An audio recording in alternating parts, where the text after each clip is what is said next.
¿Qué tal mis futuros Solutions Architects? Bienvenidos de nuevo a un video de Fernandoing. El día de hoy vamos a estar revisando el tema de DynamoDB, la base de datos no relacional de AWS. Vamos a verlo.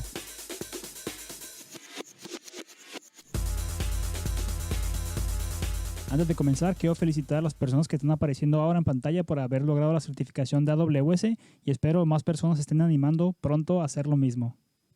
Una base de datos SQL o relacional puede ser una boleta de calificaciones. Cada columna de la tabla debe contener información correspondiente como el nombre de la materia o la calificación de algún periodo.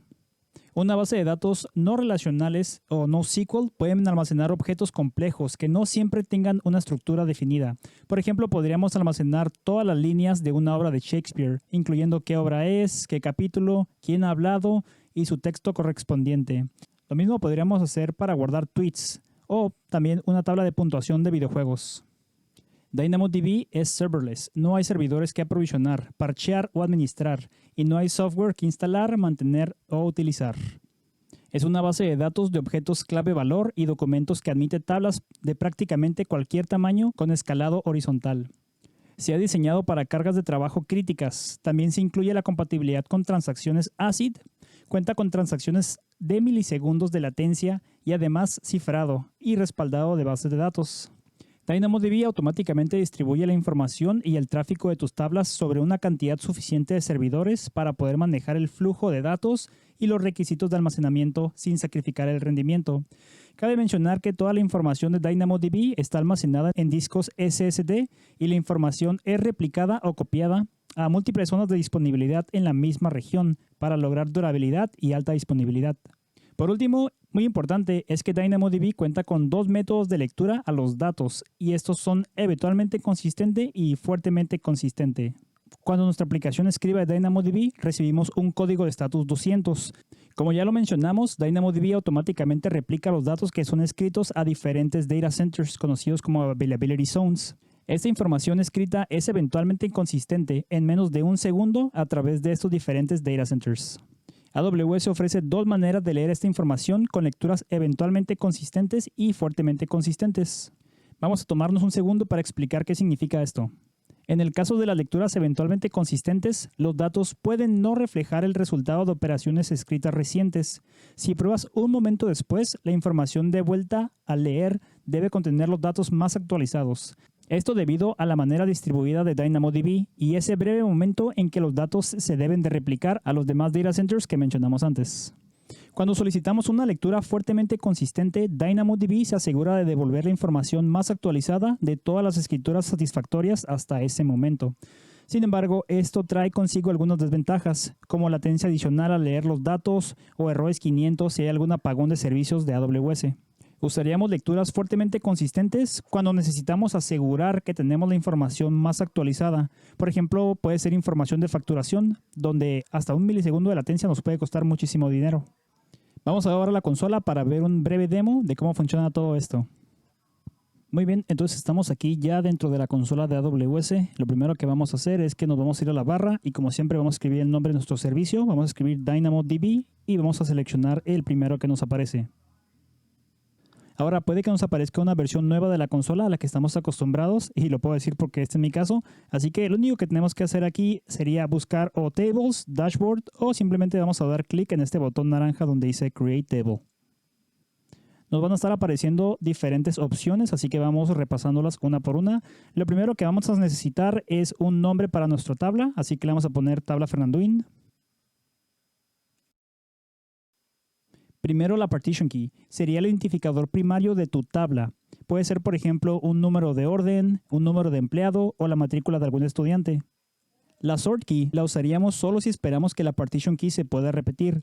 Digamos que tuviéramos una orden 1000 que introducimos en nuestra tabla y luego un par de meses después se vuelve a repetir esta orden 1000. Bueno, pues podríamos usar una sort key como por ejemplo el 12 de noviembre del 2022. Para diferenciar cuándo fue que se generó esta orden y cuándo fue que se generó la primera orden 1000. Pero si no esperas este tipo de comportamiento donde la partition key no se va a repetir, no es necesario que utilicemos una sort key. Y una pequeña nota, cabe mencionar que si la sort key no se genera antes de crear la tabla, no la vas a crear después. Así que probablemente te recomiendo que primero estés experimentando en un ambiente de desarrollo para saber si tu tabla necesita una sort key o no. Para esta tabla le vamos a crear una llave primaria de número de orden. Y vamos a seleccionar que el tipo de dato va a ser de tipo number. Aquí no se manejan enteros, se manejan solo number. Vamos a bajar y tenemos aquí dos opciones. Tenemos los default settings o los customized settings. Vamos a estar revisando los customized settings para poder ver a detalle qué es lo que nos ofrece Dynamo. Lo siguiente que tenemos es Table Class y aquí tenemos dos opciones. Tenemos DynamoDB Standard y DynamoDB Standard Infrequent Access. Y aquí se maneja lo mismo que, por ejemplo, AWS S3. Si nuestra necesidad principal es simplemente almacenamiento, como queremos guardar logs o queremos guardar números de datos que no vamos a estar accediendo durante mucho tiempo, podemos utilizar el Standard Infrequent Access. Sin embargo, para todos los demás casos de uso, basta con dejarlo con el del modo Standard. Si bajamos un poco más, vamos a ver esta opción que es el Capacity Calculator. Y esto básicamente nos va a estar ayudando a encontrar como cuál es el costo que se va a estar generando por mes sobre nuestro consumo o utilización de la base de datos. En este momento no lo vamos a tocar y simplemente vamos a continuar. Y lo siguiente y muy importante para el examen de Solutions Architect es esta sección que es la capacidad. Tenemos tanto capacidad on demand como provisioned. ¿Y a qué se refiere con esto de provision o aprovisionamiento? Pues tenemos que saber primero sobre la capacidad, sobre dos unidades que es los Read Capacity Units y los Write Capacity Units. Y bueno, ¿en qué consisten esos units, no? Esas unidades. Pues les dejaré en la descripción un documento de cómo se miden y qué son exactamente estas Capacity Units para que lo lean con más detalle. Pero básicamente cada vez que se realiza una llamada de API para leer datos desde nuestra tabla, se están consumiendo los Read Capacity Units. Un Read Capacity Unit puede cubrir una transacción de 4 kilobytes. Si el tamaño de la información rescatada es superior a esos 4 kilobytes, se van a estar consumiendo Read Capacity Units adicionales. En el caso de los Write Capacity Units es lo mismo, solo que el tamaño de estas unidades es de tan solo 1 kilobyte. Igual, te recomiendo bastante leer la documentación al respecto, es muy útil si te interesa usar esa capacidad reservada. Por el momento, si estás arrancando con Dynamo y solamente estás experimentando, no tiene ningún sentido que estés aprovisionando tus Read Capacity Units y Write Capacity Units, simplemente quédate con On Demand. On Demand funciona bastante bien para cargas de trabajo donde estamos experimentando y aún no sabemos cuál va a ser la carga de trabajo o la demanda que le vamos a estar dando a nuestra base de datos. Aquí todavía no sabemos qué tanto vamos a estar leyendo, qué tanto vamos a estar escribiendo. Ya que tenemos más que nada esta información, vamos a poder pasar a un modelo aprovisionado que de hecho va a ser más económico, pero vamos a estar limitados al ancho de banda que seleccionemos aquí. Cuando estamos seleccionando aprovisionado, podemos elegir que se haga un autoescalado, donde vamos a poder seleccionar cuál va a ser la cantidad mínima de capacidad que queremos tener. Por ejemplo, yo no quiero tener menor a 10 capacity units durante todo el día, ¿no?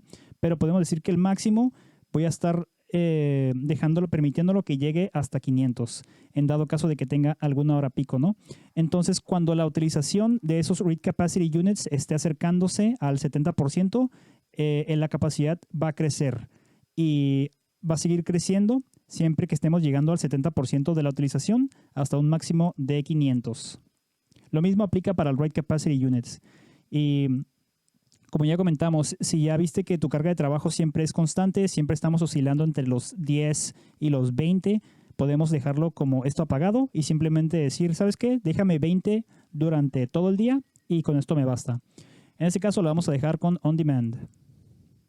Vamos a bajar un poco más y vamos a encontrar esta opción que es el Secondary Index. Para el Global Secondary Index lo usaríamos si necesitamos una columna que nos ayude a filtrar resultados. Nos ayudaría, por ejemplo, a filtrar diciendo algo como, dame todos los resultados de compras que pertenezcan al país de México. Por último, tenemos dos opciones. Tenemos los tags y Encryption Address. Los tags no deberían necesitar presentación, ya los conoces. Siempre que estés creando recursos dentro de tu organización, deberías estar asignándole tags como quién lo creó, cuál es la utilización y el tipo de ambiente, si estamos hablando de producción o desarrollo. Y volviendo un poco al Encryption at Rest, DynamoDB obviamente ofrece la protección de poder cifrar o encriptar tus datos y mantenerlos protegidos con cifrado mientras descansan, ¿no? Encryption at Rest. Entonces, con esta información seleccionada, vamos a proceder a crear nuestra tabla. Oh, parece que nos sale algo mal. Y, ok, vamos a cambiar esto simplemente a la tabla de órdenes. Vamos a bajar y vamos a dar clic de nuevo. Entonces ya está, se está creando nuestra tabla de órdenes. Esto va a tardar alrededor de 5 minutos, así que vamos a pausar el video y nos vemos allá. Listo, parece que estamos en línea. En realidad eso no tardó ni siquiera un minuto, pero es la costumbre. Entonces ahorita ya está creada nuestra tabla y vamos a poder entrar para ver qué tenemos dentro. Y listo, ya estamos dentro de nuestra tabla. Como podemos ver, tenemos diferentes pestañas para ver todas las opciones que nos ofrece el servicio de Dynamo. Lo primero y más importante que vamos a hacer es que nos vamos a subir a acciones y vamos a crear un nuevo objeto dentro de nuestra tabla. Ahora, aquí tenemos el número de orden, ¿no? Que es nuestro atributo principal. Y vamos a decir que tenemos la orden número 1000, como ya lo habíamos comentado. Y queremos agregar nuevos atributos, ¿no? Por ejemplo, queremos decir que adicional al número de orden, sabemos también quién era el cliente. Entonces, vamos a poder agregar un nuevo atributo que va a ser de tipo string y le vamos a pasar el nombre del cliente. En este caso, el nombre del cliente va a ser Fernandoing. Y vamos a crear nuestro primer objeto. Nos vamos a dirigir aquí al botón naranja que dice Explore Table Items y vamos a poder ver en la parte de acá abajo cuáles son los objetos que ya tenemos introducidos a nuestra tabla. Y de hecho, eso es una vista más cómoda para trabajar. Podemos incluso crear objetos aquí directo. Vamos a crear un objeto adicional. Vamos a agregar la orden 1001. Y en este caso no sabemos cuál es el nombre del cliente, pero sí nos dejó su correo electrónico. Así que vamos a estar agregando esa parte. Le vamos a poner aquí email y vamos a ponerle algún correo como... Vamos a estar agregando el correo de Pamphilo Test Email para nuestro cliente. Y este cliente fue también tan generoso que nos dejó su número de teléfono. Entonces lo vamos a estar agregando como un string porque eso tiene algunos caracteres especiales. Vamos a poner aquí teléfono y vamos a estar agregando un número falso. Vamos a crear este nuevo objeto. Y aquí ya empezamos a ver lo interesante de qué es Dynamo. Vamos a estar pudiendo agregar nuevos atributos cuando querramos y no es necesario estarnos apegando a un esquema principal. Si tenemos datos que nos hacen falta, si tenemos datos adicionales, lo vamos a poder estar agregando sin problemas. Incluso podríamos agregar otros tipos de objetos. Por ejemplo, si bajamos a esta parte y vamos a ver los atributos que tenemos, podemos ver que tenemos de tipo map o también tipo list. Map es, por ejemplo, los diccionarios de Python o simplemente un objeto, ¿no? Un objeto JSON. Las listas pues sería simplemente eso, un arreglo con diferentes artículos dentro. Tampoco es necesario que estés introduciendo la información directamente así, uno por uno. También es posible cambiar a la vista JSON, donde tú simplemente puedes hacer copy-paste de tu JSON o estar aquí manipulando directamente el objeto sin ningún problema. Vamos a cancelar y vamos a ver algo muy interesante que es el escaneo y el query. Para poder rescatar nuestros datos desde DynamoDB tenemos dos opciones. Y estas son las antes mencionadas, scan y query. Estas dos son muy diferentes y es muy importante saber cuál de las dos vas a estar utilizando del día al día para rescatar tu información, ya que una es mucho más cara que la otra. Primero, scan es la opción que siempre está seleccionada y es una operación bastante cara, ya que Dynamo va a revisar cada artículo dentro de tu base de datos para buscar lo que le pediste. Eso significa que va a consumir bastantes read capacity units si tu base de datos es muy grande. Para ver cómo funciona, daríamos, por ejemplo, clic aquí en Filters y vamos a filtrar, por ejemplo, donde el nombre del atributo va a ser el nombre de cliente, va a ser de tipo string y es equivalente. También podemos elegir no es equivalente, es mayor o es menor, existe o está dentro o contiene las palabras. En este caso yo conozco el nombre del cliente y el nombre del cliente es Fernandoing. Entonces vamos a correr este scan. Fernandoing. Ok, me equivoqué. En este caso ya nos está regresando, nos está diciendo que tenemos un item retornado, ¿no? Entonces, como les comentaba, esta es una operación muy cara, ya que no conocemos exactamente cuáles son los detalles que necesitamos buscar, así que Dynamo va a hacer una revisión exhaustiva de todos los elementos que estén dentro de tu tabla de Dynamo. Entonces, si no queremos estar consumiendo todos los read capacity units desde nuestra base de datos, ¿qué es lo que tenemos que hacer? Pues tenemos que hacer una operación de query. Query lo usaríamos cuando sabemos el valor de la llave primaria y es mucho más económico, ya que Dynamo sabe exactamente dónde se encuentra localizado el valor que le pediste y no va a perder el tiempo escaneando toda la tabla. Entonces, por ejemplo, en el caso de query, vamos a seleccionar el número de orden y el número de orden yo sé que es la 1001, así que vamos a poder darle run. Podemos agregar filtros adicionales como por ejemplo lo hicimos en scan, pero para realizar un query necesitamos sí o sí conocer el número de la partition key, que es el artículo principal, ¿no? La primary key. Vamos a darle clic en run y esta es una operación mucho más rápida y mucho más económica. Porque como te digo, ¿no? Debido a la manera en la que Dynamo almacena sus datos dentro de las tablas, le es muy fácil y muy económico rescatar los datos que tú necesitas. Entonces, ¿en dónde nos serviría scan? Pues si necesitas hacer algún tipo de operación batch que necesite todos los valores de tabla, ese es el momento. Para todos los demás casos, cuando ya conoces la llave primaria y necesitas una operación más económica, vamos a estar utilizando query. Y por último, vamos a regresarnos de vuelta a la tabla de órdenes y vamos a estar viendo qué es lo que nos está ofreciendo. Entonces tenemos principalmente la información general, donde vamos a poder estar revisando cuáles son las diferentes opciones que tenemos activadas. Tenemos el Point in Time Recovery, tenemos los Dynamo Streams y los Time to Leap. Estos ya son datos más generales de Dynamo que nos pueden llegar a servir dependiendo de nuestro caso de uso. Si subimos, vamos a tener los indexes y aquí es donde podemos crear un Global Secondary Index si llegamos a necesitar algún parámetro que nos ayude a filtrar, ¿no? Por ejemplo, cuando estábamos haciendo el query, podríamos hacer que se busque un artículo o un número de orden y sabes que también quiero buscar, por ejemplo, por los países, ¿no? Entonces agregaríamos un Secondary Index para filtrar por país. También tenemos la pestaña de Monitoring, donde vamos a tener las diferentes métricas que nos ofrece Dynamo y vamos a poder estar viendo cuáles son los Read Capacity Units que estamos consumiendo o los Write Capacity Units. Una métrica muy importante que debes estar revisando es esta de aquí, los Read Throttle Request. Los Request Throttles suceden cuando estás superando la capacidad que tú aprovisionaste para la lectura de tus datos o la escritura en el caso de Write Throttle. Y aquí es donde vas a estar viendo qué te estás pasando. Entonces vas a poder medir, te vas a poder dar cuenta de que, por ejemplo, es necesario incrementar tus Read Capacity Units porque tienes lecturas que se están haciendo throttled. Subiendo un poco más, tenemos los Global Tables. Global Tables son más que nada la opción de que tú tengas de replicar tus datos a una región diferente. Digamos que estamos escribiendo nuestros datos directamente a nuestra base de datos en Virginia y queremos que también se estén replicando hacia Oregon, pues aquí es el lugar donde se hace. Para backups también tenemos las mismas opciones que en RDS. Simplemente podemos activar un backup para que se estén creando estos backups automáticos. Igual nosotros podemos crear backups manuales e incluso los podemos subir o exportar hacia S3 si llegamos a tener esa necesidad. Cambiando de pestaña y... ok, me adelanté. Aquí es donde se puede exportar hacia S3, ¿verdad? Entonces vamos a la última pestaña que es Additional Settings.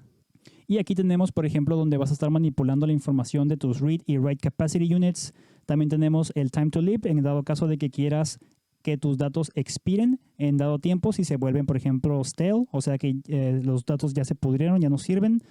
También tenemos la opción de encriptación y también podemos guardar aquí los diferentes tags. DynamoDB es una base de datos NoSQL con milisegundos de latencia que es altamente disponible, escalable y durable. Si en nuestro examen de certificación nos piden una solución para almacenar datos que sean serverless, tengan milisegundos de latencia o cualquiera con los otros de los beneficios que ya mencionamos, ten por seguro que la respuesta será Amazon DynamoDB. Y hasta aquí el video, ya sabes qué hacer, deja like, considera suscribirte, únete a nuestra comunidad de Discord y nos estaremos viendo. Hasta la próxima.